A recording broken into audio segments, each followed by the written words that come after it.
All right, insight number 2. Natural curiosities about sex are often heightened. So you have a natural curiosity about sex, but it's heightened by hiding the anatomy. So you often get curious about things that are hidden. Oh, what's that? It's like the peekaboo effect. You play games with the kids. Peekaboo. You're not there and suddenly there. The contrast, it's interesting to the mind. It's impactful. So when a certain part of the body is hidden, the information people hide about this. They don't want to share this information. So the person becomes even more curious. Oh, what's there? Yeah, so the information on sexes, by hiding the anatomy and the information on sexes. Exaggerating the differences. Again, the curiosity, natural curiosity about gender and sex, and about people, is heightened by exaggerating the differences between the sexes. Example of that was like women are encouraged to wear their hair long, men are encouraged to wear their hair short, and so people grow up with an incorrect understanding that women are just naturally long-haired and men are not.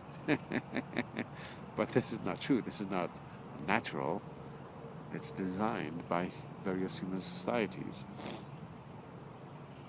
So this intensifies our curiosity about women. Like as men, we think, oh, she's a woman, and we think of her with long hair, and so she's different than us, much more, very different. And women may think the same thing. Oh, men, they're different from us.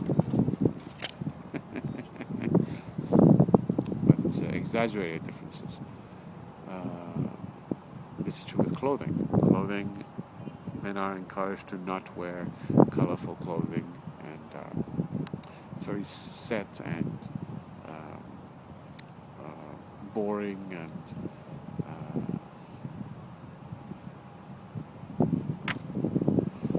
lack of personality, it's just lacking here.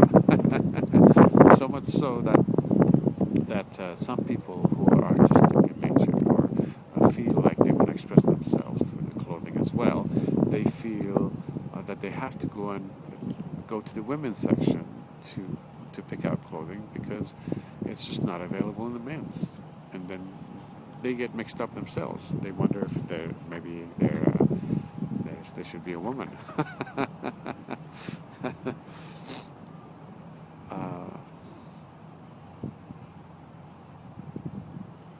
This is not in all circumstances. I'm just giving you one simple example.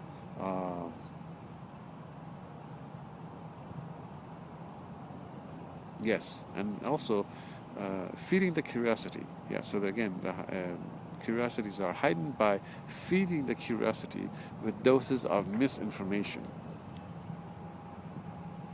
through endless variety of data addressed to your seeing ability, your hearing ability, your smelling ability, your touch, your taste, thought, and imagination of the person. So they're feeding, they're playing touch and go with you. Hey, you want to have this carrot? You want to have this carrot? You want to have this carrot? Yeah, you could win. It's like gambling. You could win. Hey, you almost won. You could get it. It's it's very pricey. It's price-worthy. It's really, really amazing and expensive. And you could win it with just £1, $1. La la la. Hey, you almost won there. Are you gonna get it? You want to get it? Hey, you want this? You want this? So it's always playing touch and go, always saying, oh, you're just about to get it. Oh, it's so fantastic. You could, and so this, it's like you salivate. You're constantly salivating it's like seeing a hamburger on a commercial on some, and it's just dripping down, and you're like, oh, I just want that hamburger. I want that whatever food it is, that the ice cream, whatever. They want to engage your senses in it.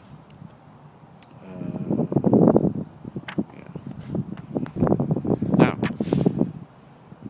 I'm going to read the sentence. It's a very important sentence. It is an inaccurate statement. Maybe it's a not accurate statement, to say that we have sexual attraction and sexual curiosity to such an intense degree from childhood. Rather, children's curiosities are heightened by society, by showing a little and then not showing, by alluding to it, by implying suggestions the child at first does not understand, is puzzled by it. This adds more to this child's curiosity on the nature of sex.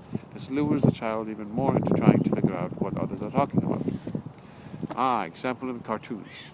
You've seen cartoons, sometimes you see a woman walk by, scantily dressed, walking this way, that way. And then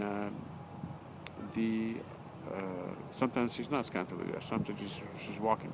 Anyway, so the other characters, wolves or other characters in the cartoon, suddenly their eyes bulge out, boom, boom, boom, boom, exaggerated, boom, out physically. Jaw drops to the floor, tongue is hanging out, again, heart pumping, boom, boom, boom, boom, you know. Steam coming out of their ears and head, whatever. A kid watching this at 5 years old has no idea what the heck is going on. Why are they reacting? But eventually, slowly but surely, they come to realize what are they talking about. They learn the perspective that is being conveyed, that is being projected onto screen to them, and eventually they're okay. This is how to see a woman. This is how we ought to see it.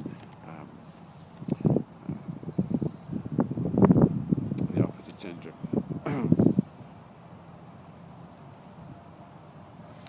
All right.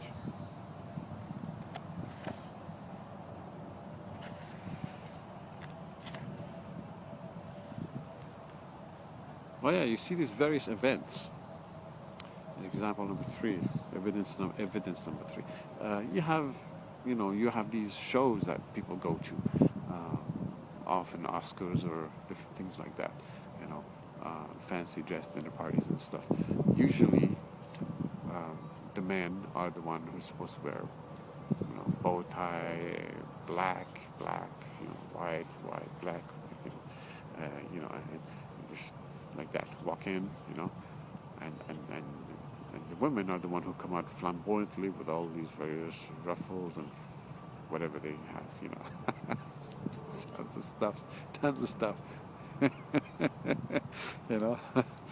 It's terrible for the man because he can't express himself.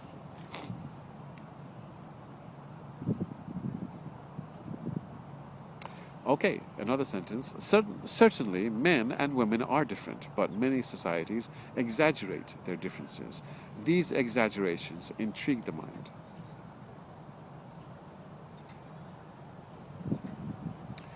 Give them knowledge. If they are mystified by sex, if they do not know about sex, then they can be manipulated by others who claim to know about sex. Others can and do provide children with incorrect and damaging information designed to addict them to the sexual misinformation.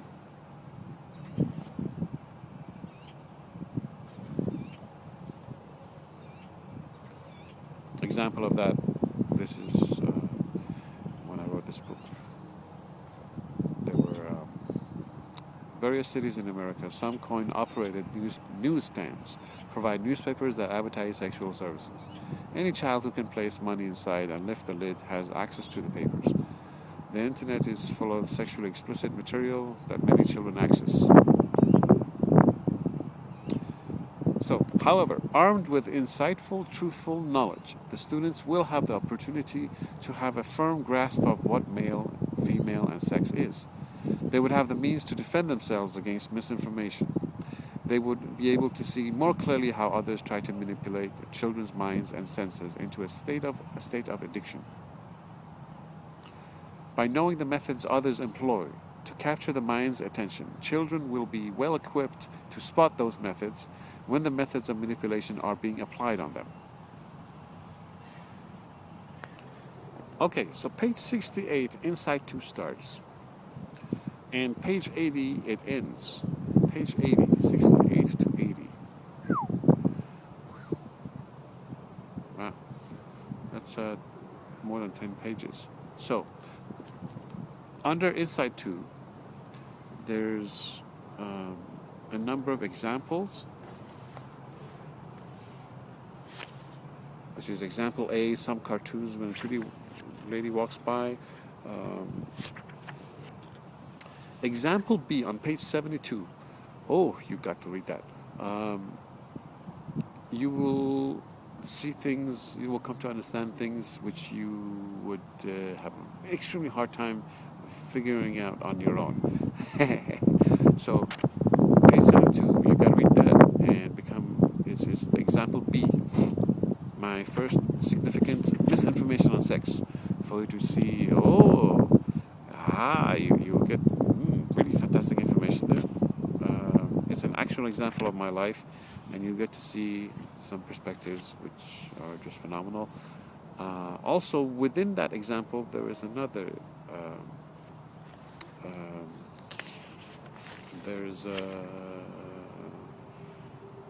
Yes, there is some phenomenal information presenting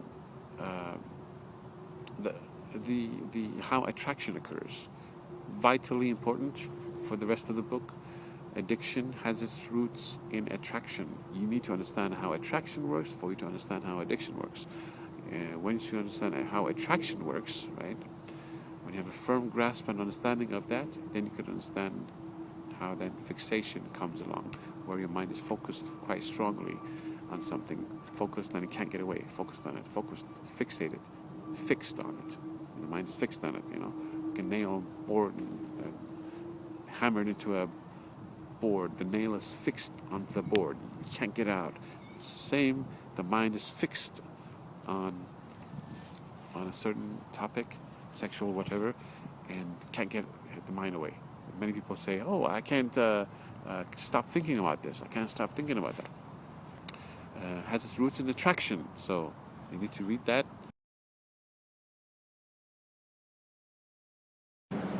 We are on to 72, page 72. Example B. Now let me see here. Yeah, example B. I'll be reading and explaining at the same time. Okay, very good. Example B, my first significant misinformation on sex.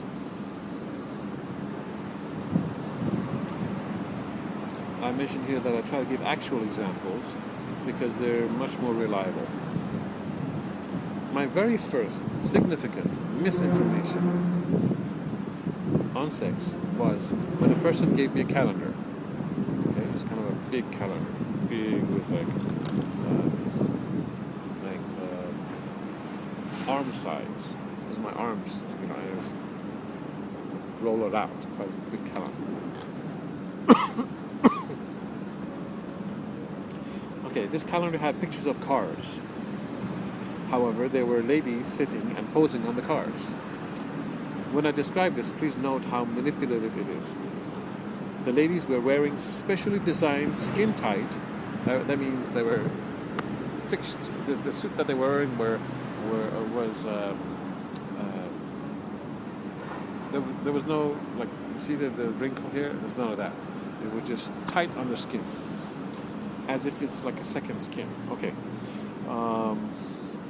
They were wearing specially designed skin tight race car clothing. Colors were red, yellow, orange, etc. So note how manipulative it is, and I'm going to be describing it, the manipulations. They had beautiful hair. I mean, it was very well done, the hair, and their suits had a zipper right in front. Zipper, all the way. That would go all the way down to the crotch. Okay, they had unzipped the zip. The crotch is the private area of a human being, just in case you don't know. Okay, so they had unzipped the zip, and underneath they had nothing on. They had unzipped their race suit right up to the nipple, so it was like this, like a V shape, open there. The breasts were heaving and definitely half exposed. Another lady had unzipped her zipper from the neck all the way down, just short of her private area. So it's quite, mind-grabbing.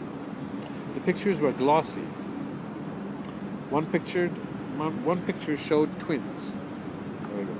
Okay, I remember that that was my first time that I had gotten information on women's bodies, and I was aroused. Up until this very moment, which I am writing this, I had thought that I naturally and or instinctively reacted sexually. However, it is because of something else. See what I mean? A car has no mind of its own.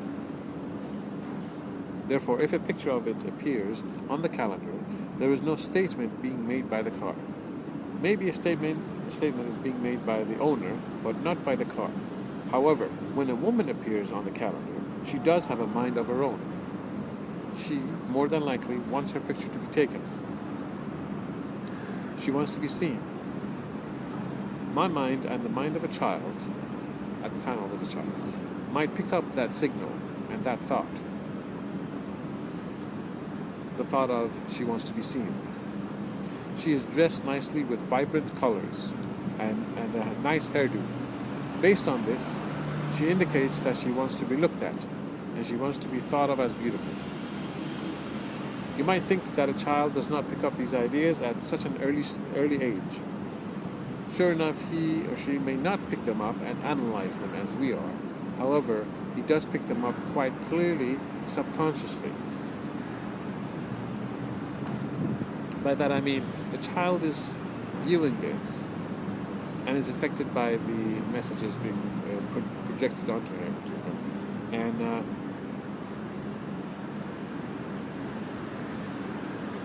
the effects takes place.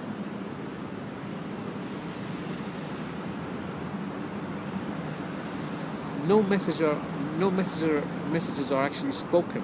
It's visual, So it's idea based. So if the child is not aware of the visual cues and the ideas being expressed or portrayed by just the images, if he's not aware of that consciously, he doesn't know why he's being affected. I mean,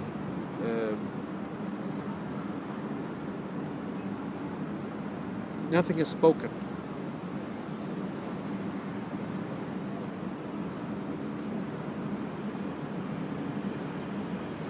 A small example is like if you approach a little child, and this I've experienced myself, so I know.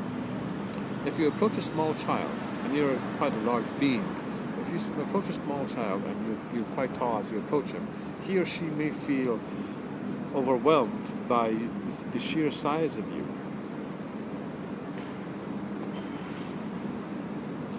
The child may not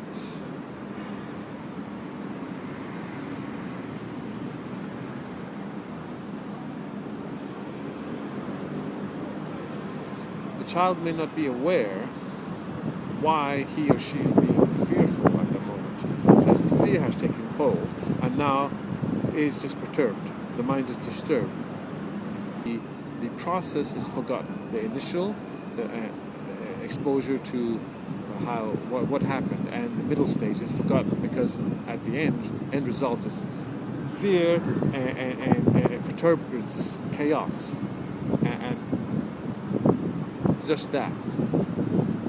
It's like if you're sitting somewhere and suddenly bombs start to fall because you get,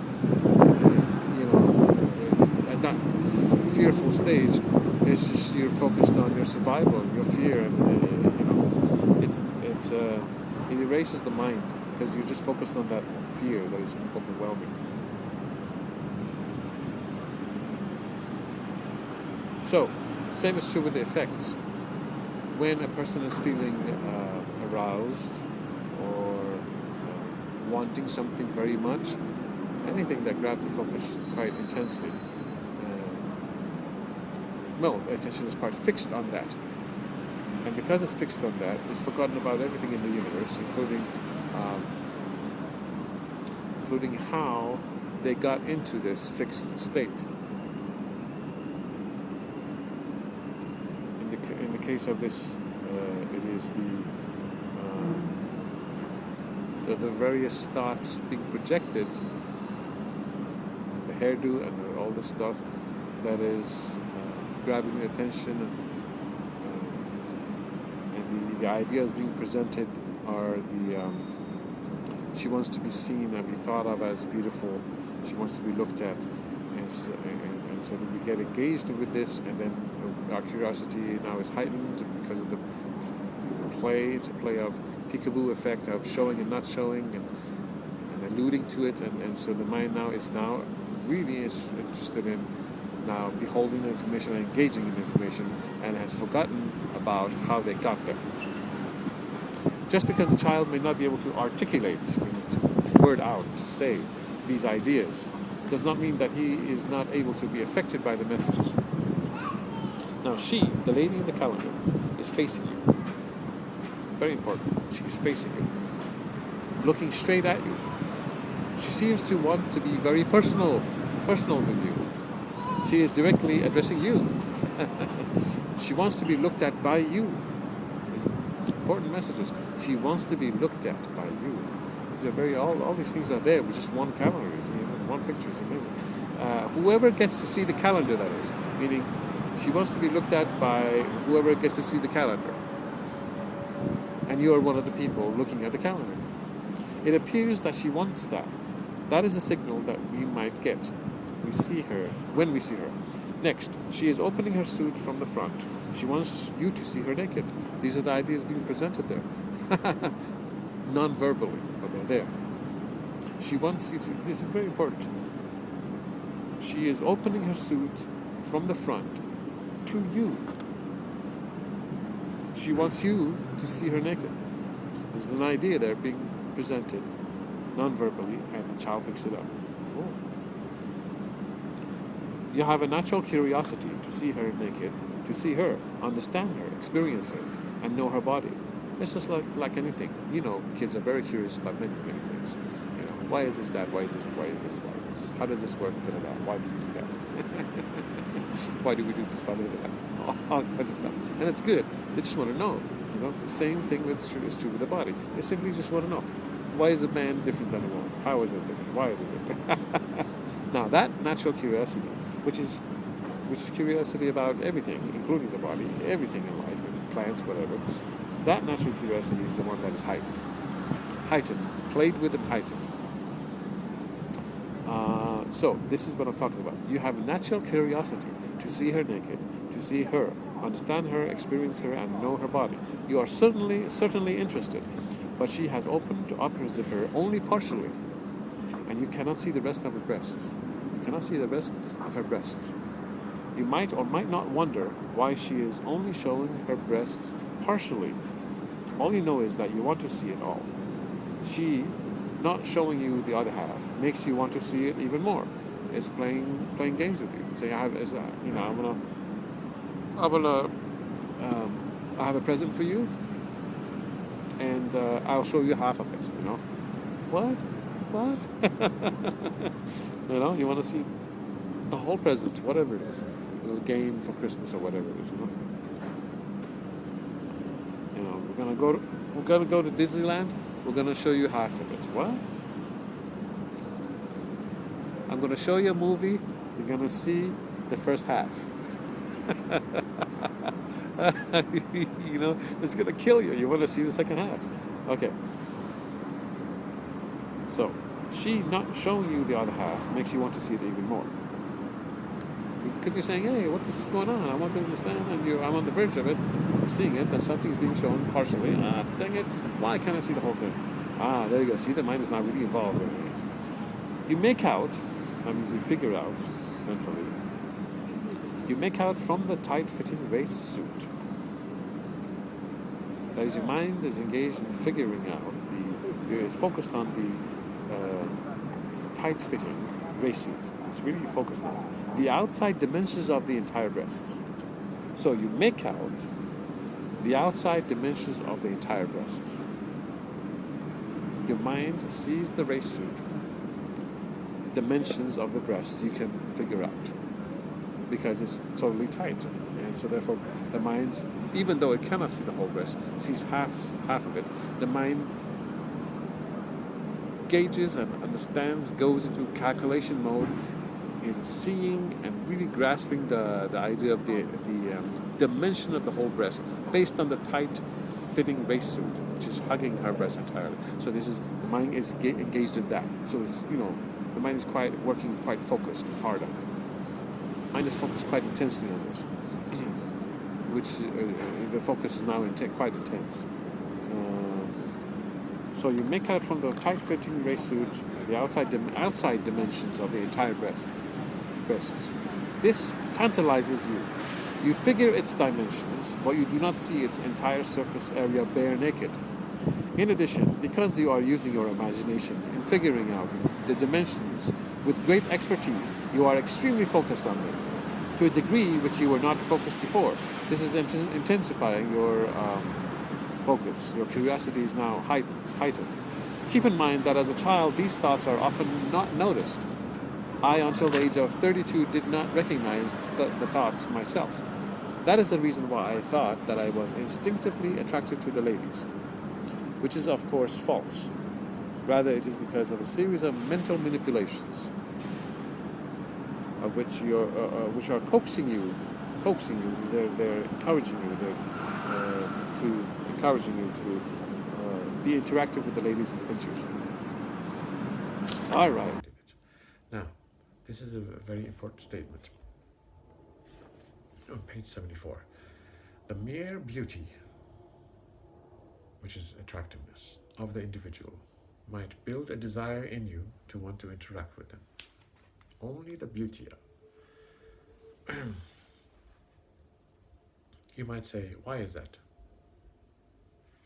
So let's say you have an object or a person. Let's say you have a person, right? And this sentence, which we just read, is mentioned, and it works for both people and objects.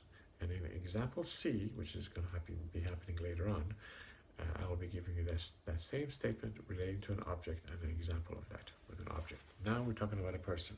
So the mere beauty, meaning only because of the beauty of the individual, might build a desire in you to want to interact with them.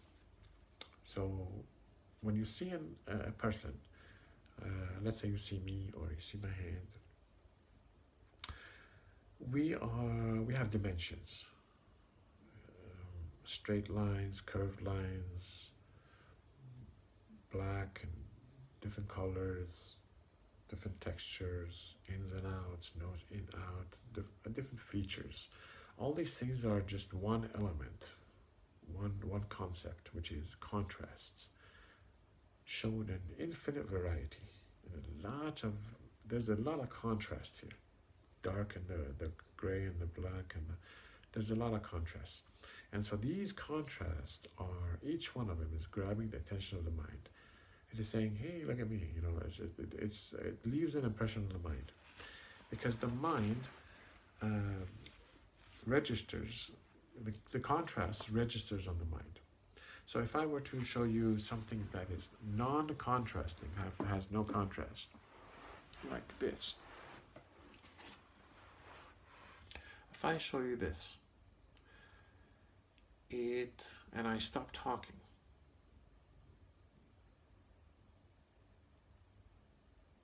you might wonder, what is this about? What is this video about? There is nothing to see here. It doesn't interest you much. It's very disinteresting because there's a lack of contrast. The mind can't grab onto anything except the idea, what's going on? So now, as soon as you bring one thing, it leaves a big impression. Go, what is that? Another thing. These are contrasting elements. The finger has straight edges and curves. Each of these contrasting elements is grabbing the attention of the mind. So, when there is an object or a person has features including personality and actions and situations that are brought up. A situation that is contrasting, an action that is contrasting, ideas that are contrasting, personalities that are contrasting. By contrasting, I mean they have personalities. They're not just a robot, and you tell it to do something and it doesn't. No, they have likes and dislikes and passions and likes of what they like to do and eat and whatever. They're lively and different personality, and this personality is another contrasting element which grabs the attention of the mind. They're not a dull person. So all this are elements of contrast which registers on the mind and gets the mind engaged. So the mere beauty, so because it has beauty, and beauty will be discussed later what beauty actually is, and the mere beauty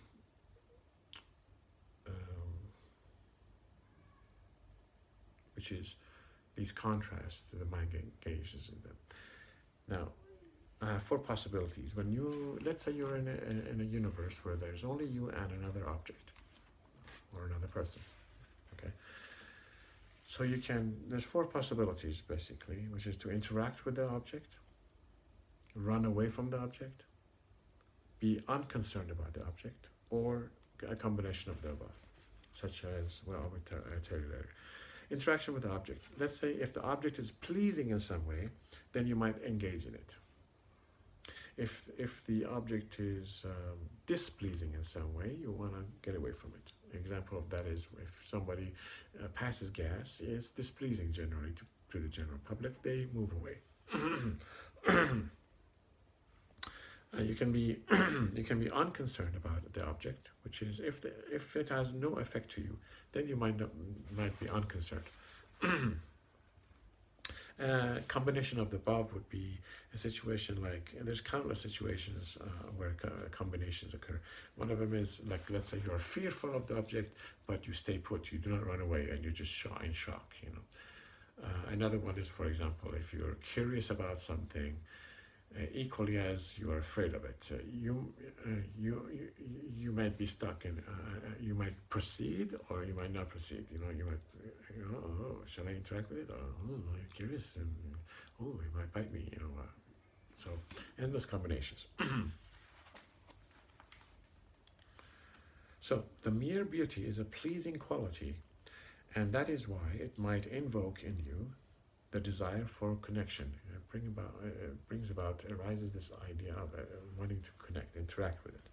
It is very much like the clouds. When you see clouds in the sky, and especially when you're a kid, you might see a colorful patch of clouds, and it's so dreamy and beautiful. You say, I just want to fly through it. I wish I could fly through it. And you might say, I want to have my taste. I want to taste it, and also my hair go through this cloud. I want to fly through it. Now, as adults, we rarely do that because we know we cannot fly through it. But we have these dreams of flying like a bird, and it's because we focus on the cloud and we want to interact with it. Consider rain. When it rains, you may want to go running under it, or sit home in a cozy environment and enjoy the contrast of being in a warm environment while there's rain and cold or snow outside,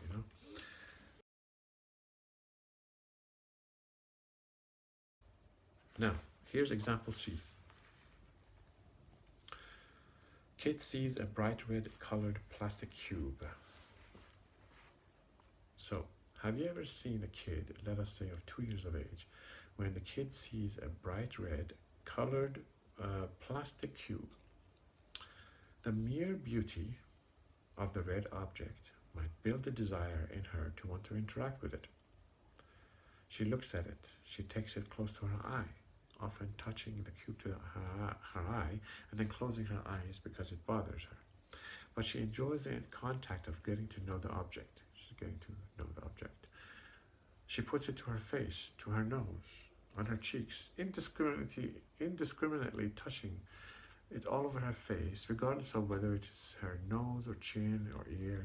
She slaps it on her foot, on her thigh.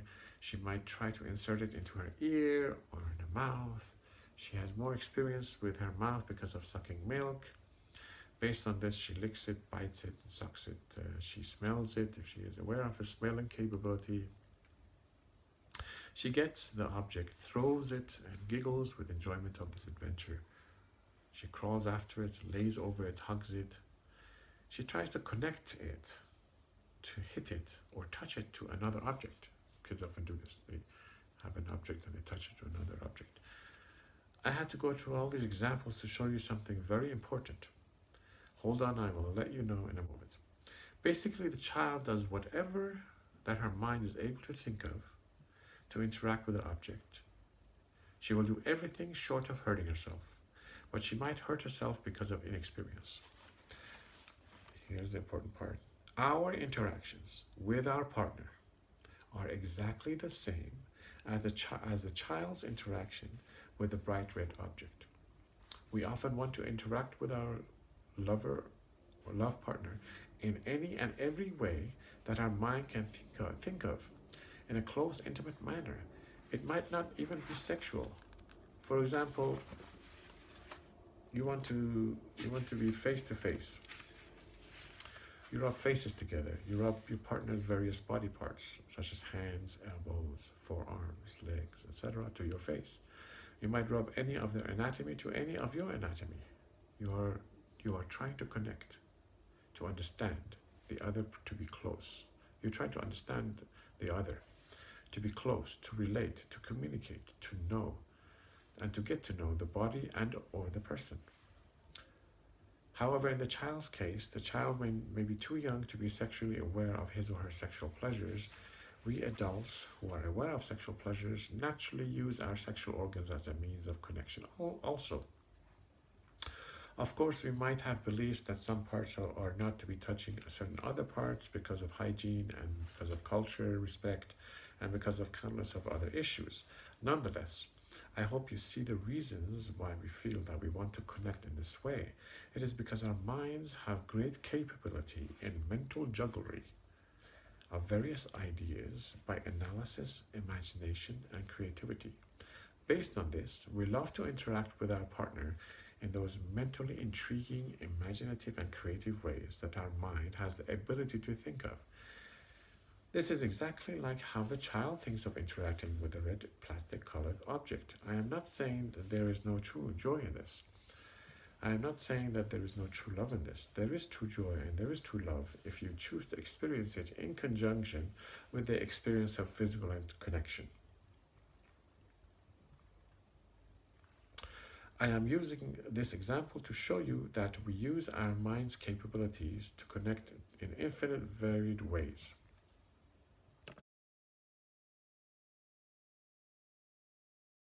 Now back to the story, the continuation of example B, which is my first significant misinformation on sex. I wanted to see her breasts and her entire body, and I wanted to connect with her, engage with her, because she was beautiful. She was out of my reach. I could not grab her by my hand. She's just a picture. Therefore, I resorted to my imagination. I used my imagination to be able to interact with her. I imagined physically interacting with her. I was talking with her, touching her, kissing her, etc. Like we said earlier, meaning any way that I could possibly think of interacting with her, I was most interested in beholding the part of, like we said earlier, meaning any way that I could possibly think of interacting with her. This is what I was engaged in the picture. I was most interested in beholding the part of her anatomy that I had not seen before. Now, again, I'm reminding you, I'm mentioning this example because it's an actual example, which is more reliable than just a theoretical one. So we see the manipulations at play. I want to give a small example of that. How is it that when she's sitting there, she sees the picture looking at you. It defines you looking at her. I wonder if I mentioned it. If not, I won't mention it. It's like sitting in a cockpit of a airplane. You know these games they have. Yeah, you're the pilot. Now, how is it that they make you to be the pilot? Well, when what they're showing you in the game is the cockpit of the plane, it suggests that you are the pilot. The cockpit of the plane defines who you are at the moment. Oh, I must be the pilot because here's the cockpit of the plane. See? So this is how they use a picture to define who you are, determine your state of mind. So, you see an example of a lot of ladies in pictures looking, see if I can do the look, looking at you like as if you have, looking at you at the picture is like of shock. You see the picture of shock of being looked at. Oh, by you. Now, so if the picture is a picture of a lady being shocked that she's being looked at, just by observing that, the reality that she's projecting is that, oh, you are looking at her in a sexual manner, and this has shocked her. The fact is, you're not looking at her sexually. You're just walking around. You see this picture, and the picture suggests that you, again, is defining you. You are looking at her in a strange way, sexually or whatever. See how tricky they are? All right. Okay, so I was most interested in beholding, that is, seeing the part of her anatomy that I had not seen before, which is in the crotch area, the private parts. Likewise, I was aware of the location of my own private part, which I somehow suspected would correspond to the unknown part of hers. I knew it would somehow make sense if I knew the whole picture. In fact, I knew it would make sense even as a child. However, people or they did not provide me with the information. Therefore, to me, it was a great puzzle. It was quite puzzling to me why my private part was shaped like that, a male, seeking very much to know how she looks down there, and coming very close, but never seeing it, made me want to see her privates even more. I was trying to figure out her privates, which were located down there. I was conscious of my own also, which was in the same general location. I had a sneaky suspicion that we were quite different down there, and that was the reason why I never got to see it. And that is why it was hidden from view by everyone in society. It's hidden in entire society. And people are going, why? Using all my body parts, I wanted to rub all over her. My mouth, hands, and my whole body was active. I was lying on the floor looking at these pictures. My entire body was actively moving and imagining being with her. I was like this. I was rubbing my body to hers by imagination. To want to understand and figure out, to want to know, to get in touch with. It's all about experience. You want to know. This involved kissing, which is taught behavior by society, while my entire body was active and my privates were being rubbed on the floor as a result of just moving about, just normal moving around. I was aroused. So it wasn't like a mental thing that happened that caused an arousal. It was I was on the floor, and by simply moving about, my privates quite naturally also were being moved about, and quite naturally it's a physical thing that occurred without my knowledge of it. So it was a normal thing.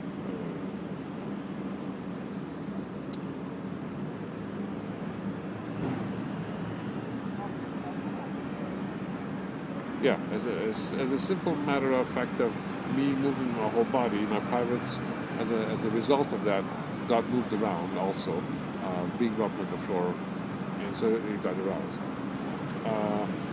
Have in mind that before this, I had no idea of the privates and their function. I had no idea what was taking place. So somebody might argue and say, oh, well, this is an instinctive thing. You felt naturally when you were aroused. No, it was not natural. It was just an accidental thing. I was moving around my body, and because I was on the floor, my privates got moved around because I was moving around, trying to interact with them. And it just it's a natural consequence. As you know, the privates do work when they are, what's the word for it? Rubbed against. So it wasn't like I became aroused just naturally like this. No, it's just from mind or an emotion. No, it was just a physical action. That's what happened. I stated this example to show you also that there was a great mental connection or communication between the women in the picture and myself. I was saying to them, open up the zipper a little more, and other such statements. The communication on the model's part was by body language, facial expressions, etc. If you pay attention to their form of communication and lose sight of reality, then you will fall into the trap of responding to their communication. The ladies in the picture had a motivation for behaving in a sexually enticing manner. They were doing it possibly for money, fun, or other reasons. Oh yeah, so I've heard of situations where the ladies, I'll read it, I'm describing. I've heard that in some music videos, oh yeah, strippers are used as dancers. Yeah, so in some videos, strippers are used as dancers. Regular women see them dancing like this, get an idea, they get an idea in their head, they might get an idea in their head that, hey, oh, these women are dancing like this. And the normal women then may become, they may get encouraged to dance like that, not realizing that these are not regular women, these are strippers. All right.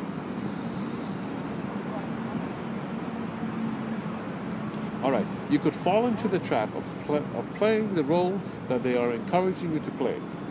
These communications are very subtle, and some communications are blunt. For many, it is hard to notice the subtle communications at play. The photographer often uses the term "talk to the camera," "make love to the camera," "tease me."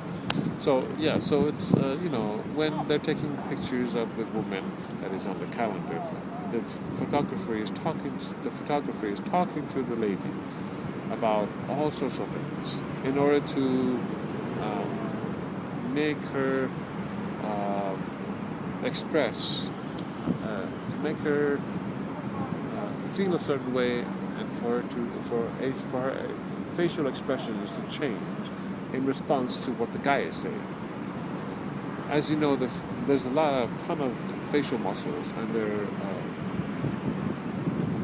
the number of facial expressions we can make are innumerable. So when the photographer says to the lady, "Oh, make love to me, I love you, your hair is so beautiful," and blah blah blah, this and that, talk to me about whatever, she's actually responding. So what you see on the camera is she's just not taking a picture and she's just standing there. No. She's being made to express herself, and she's being responsive, reacting, and you pick that up. You're affected by what you see, what is being expressed. So yeah, and much more beguiling language to encourage a certain mood in the women models. They do this in order to capture their enticing facial and bodily expressions. The ordinary person looking at the model feels that she is communicating with him in that enticing manner. When you notice her and are captivated by her, the only overwhelming reality at that moment will be her and her communication to you. So this is a big thing. I'll be talking more detail about it in another insight. But basically, in the part of the Bhagavad Gita where it says on one of the senses where the mind focuses on, it is enough to carry one's intelligence away. That's what's happening here. When you focus on her solely as the most prominent reality, so it's because of your focus, and it's dependent on your focus. If your focus is intense on what is being presented there, then that takes over your sense of reality, and that's why it overwhelms you, and you have no choice but to interact with it, and it's just very powerful. It leaves its effects on you because of the depth of your focus on it.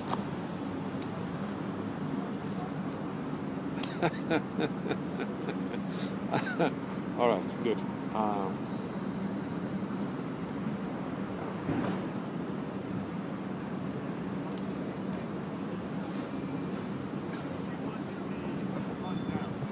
You, driven by your mind, have no choice but to respond or to interact, because at that moment, that is the only overwhelming reality that your mind is aware of.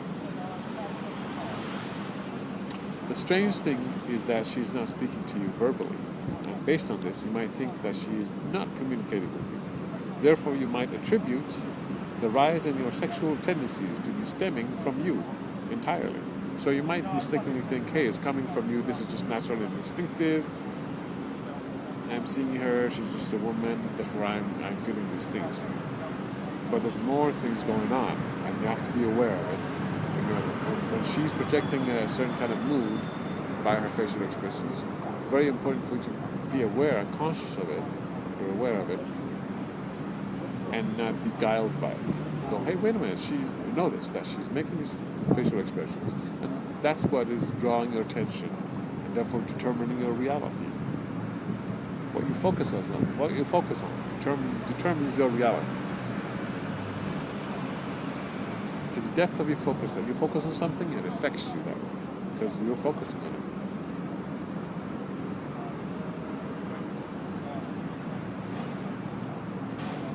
We'll pause there. No, we won't. We will go on. Yeah, we're close to the end anyway.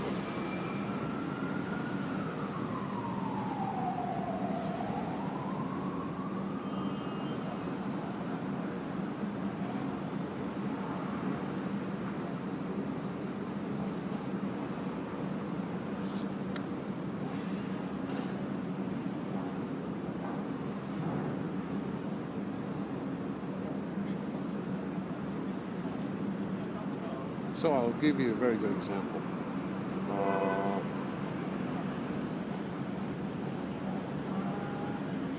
You might find yourself.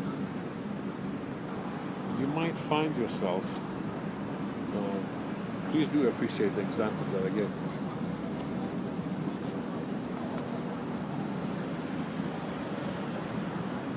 Okay, so you might. I'm going to give you a really good example.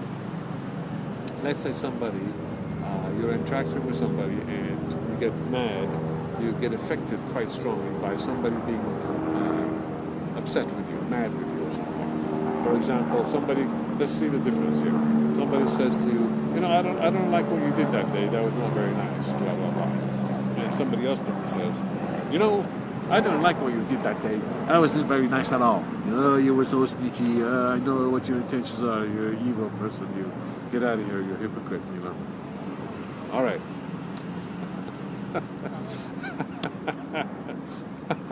I'm sure I could do a better job. You did that. No, you're a slimy person. Okay, good. That was a good one. You're slime. Why the heck are you here? Okay. Okay, so what's happening here is that why is it that the second person affects you more? The one who does this and and accuses you of doing something when you were totally innocent. You go there wherever you are and you're being yourself. You have no. I'm sure you've had this happen to you in some circumstances, because there's so many misunderstandings that have happened. And so you may have experienced this, where you're in a situation where you're totally innocent, you have no ill intentions towards anybody, and then somebody comes and accuses you of either stealing or doing something bad or having ill intentions. And they come up to you, say, oh, you're just here for the food, or you're here for the whatever, whatever. Okay, so you're just a showy person, okay, this and that. Now, why does the second person really affect you? Why does this person, instead of just another person who says, oh, you're this and that, just tells you like this? Okay, because the second person is, he's contorting his face. Right? As you know, I've mentioned before, if you write with white on white, you will not see what is written there. White on white, no impression of the mind. There requires a difference. You need something different, contrasting, color, foreground and background, to make an impression on the mind, to register it, to have it register on the mind. The more contrasting, the more it impacts the mind. So the bold, contrasting, it makes a big impact because it's very thick. The darkness is much more against the white background. So when a person is contorting their face, all their facial expressions there is all yes. So it's similar to how when you have a straight line. That was the line. Yeah. Yeah, there you go. A comparison between a straight line and a curved line. You know, the curved line is much more engaging to the mind. The curved line, much more engaging to the mind. Because why? Because the difference is not only color of black and white, but also shape. There's up and down, left and right, inside out. The differences are magnified. So it's two things. Your mind is being influenced by two or more ideas, not just one idea. So when a person is contorting their face, their facial muscles and all this, and their nose, and is twisted, just like this drawing that I mentioned. It's all twisted. And so with every little crease, every little difference in facial structure than the regular facial expression, it leaves impressions upon your mind. It's making an impact. See? Yeah, all this stuff. As a whole, it looks uglier. As a whole, it's different. But also, each and every little one of them, it adds to the effect of the impact. Also, so that's one thing. But this one has hundreds of impacts because there's so many different things. You know. Then they come to you closer. The impact is enlarged, magnified because they're coming to you close. So if I was far and say, "Oh, you did this," it's quite different.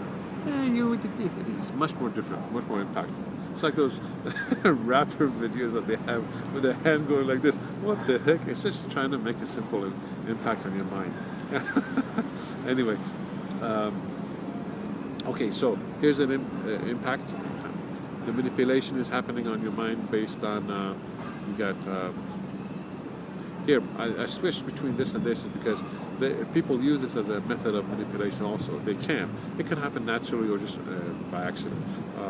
Naturally, that is accidentally or purposefully, using this, not the main finger to talk about 1, 2, 3, but rather the opposite going. It grabs the attention of the mind. Why is he using his small finger? The finger that is not normally used. Exactly. It's the opposite, you see.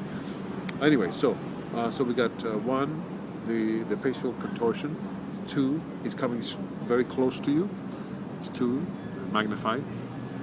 These are all different contrasting elements. Third one is he's describing to you something that is quite completely different than the actuality of the situation. So you're completely innocent, and he's telling you you are a hypocritical person who's a lying thief, blah blah blah. So the contrast is so different than the actuality. You're really affected by it. What the heck? It's very mind-grabbing. It's attention-grabbing. That was number 3. So you're there simply innocent, and this guy is telling you that you're evil-minded and hypocritical, and you're here for this. What? What the heck? You see, it's impacted the mind.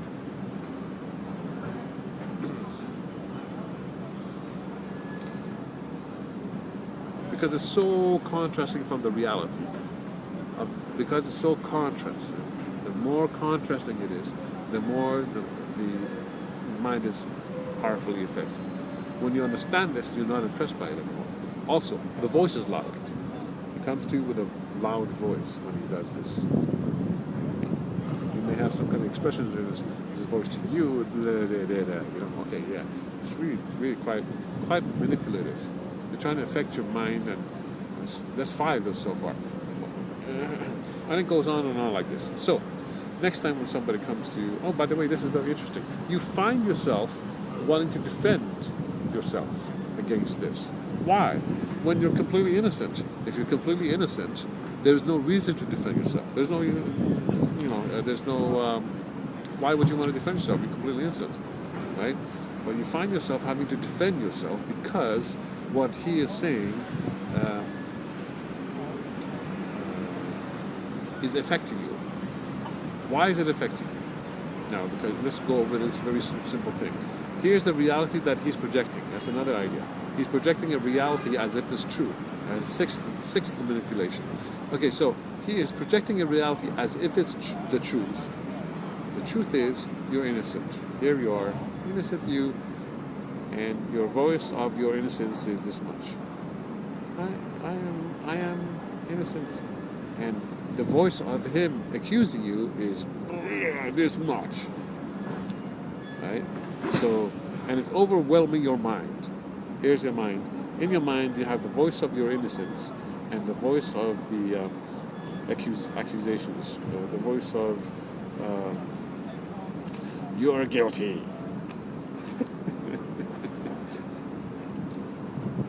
Now, simply because of the sheer size of overwhelming your mind of this lying stuff that is putting you in the picture of, oh, you're the liar, because of the sheer magnitude of it, of its bigness and powerness of it, the power of it. Your little voice of truth, even though it's truth, is insignificant. And so therefore, this rules, simply because it's so large. And you're affected by it because of all the manipulations that we just talked about. Now, that's why you want to come out and answer it. And you want to feel like answering it back against it. To fight off all these indications, these accusations. And you feel so overwhelmed as you're trying to fight against them. Now, once you understand the manipulations involved, in trying to affect you, you're no longer impressed by it. You're not impressed by it, you're not affected by it, because you understand it. You're like, man, this is so stupid. And you laugh at it, and you understand how the tricks work, and you no longer pay attention to it. You don't allow it, you don't hear it, you don't allow it to overwhelm your mind, because you know how it works, you're not impressed by it. See, previously you didn't know why you were being affected, and you were thus being affected, and now you know how it's affecting you and why it works, and so you're not impressed. When somebody says something to you or about you, you're calm about it because you know the truth, and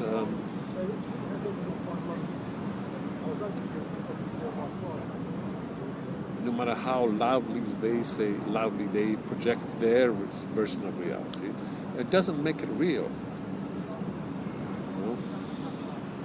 And you know that. See, that's one of the tricks, is to project one's reality and grab everybody's focus on that reality, and then because of the attention being focused on their version of reality only, then that becomes it affects everybody's sense of reality, and they think, oh, that's true, because they're focused on it. That's all. And this is how things work. About if you focus on one thing, you lose sight of everything else. So you need not focus on their reality, but focus on your innocence, and you could try to figure out, if you want, what they're talking about, and consider various perspectives. There's no problem, because there could be an element of misunderstanding, as it usually is. But upon your innocence, you don't have to worry about it, and it doesn't affect you. You're calm about it, relaxed, knowing full well that you're not affected, and you're not overwhelmed by what is being spoken about you, to you, behind, or in front of you. You simply remain calm, and what happens with that is that when somebody is talking negatively about you or to you or all this stuff, and they're spewing essentially garbage out, you remain calm, composed, and together. And what appears to everyone else, and even to the guy himself, is that he's spewing garbage. That's the truth. He's spewing garbage, and you're simply calm and collected.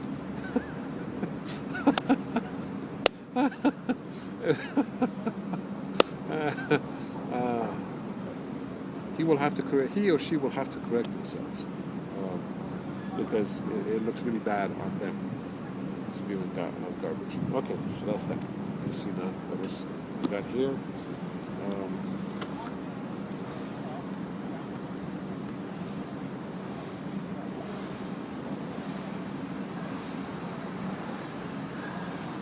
Yes. Now I'm going to give you.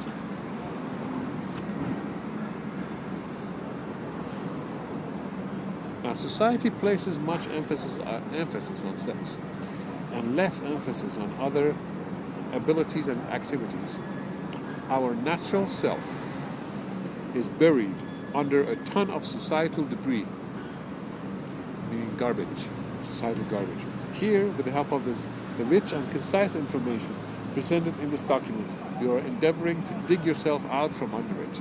There's a lot of lies we've been exposed to. We're exposing them. We want to get out from them. Many times people get misdirected about what they truly want because society paints them a glorious, glossy picture of a sexual life.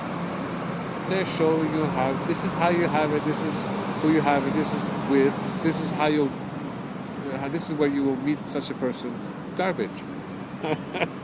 Shows them how to do it, where the pleasure for that connection exists. They even tell you by showing you by example where the pleasure is in the sexual interaction and how it is to be experienced. Garbage. They're lying to you.